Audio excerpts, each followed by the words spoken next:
Hello everyone, আসসালামু আলাইকুম। আজকে খুব মজার একটা চা খেয়েছি। ছাদ বাগানে চলে গেলাম প্রথমে, তারপর ওখান থেকে ছিঁড়ে নিলাম গাছ থেকে টাটকা টাটকা লেবু, আর নিলাম কিছু লেবুর পাতা, কারণ আমি আজকে লেবু পাতায় লেবু চা বানিয়ে খাবো। আর এই চাটা অবশ্যই খুব স্পেশাল, কারণটা বলছি একটু পরে। আমি এখানে পানিতে একটা লেবু পাতা, একটা দারচিনি, একটা এলাচ দিয়ে দিলাম, আর এখন দিয়ে দিয়েছি চা পাতা।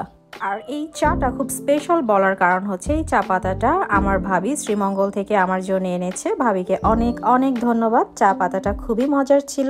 এমন কড়া লিকারের চা আমার খুবই পছন্দ, কারণ আমি কড়া লিকারের চা ছাড়া একদমই খেতে পারি না। তো আমার চাটা হয়ে গিয়েছে, আমি একটা কাপের মধ্যে ঢেলে নিলাম, আর এখন দিয়ে দিচ্ছি একটু বেশি পরিমাণের চিনি, যেহেতু আমার ডায়াবেটিক্সের কোনো প্রবলেম নেই আল্লাহর রহমতে।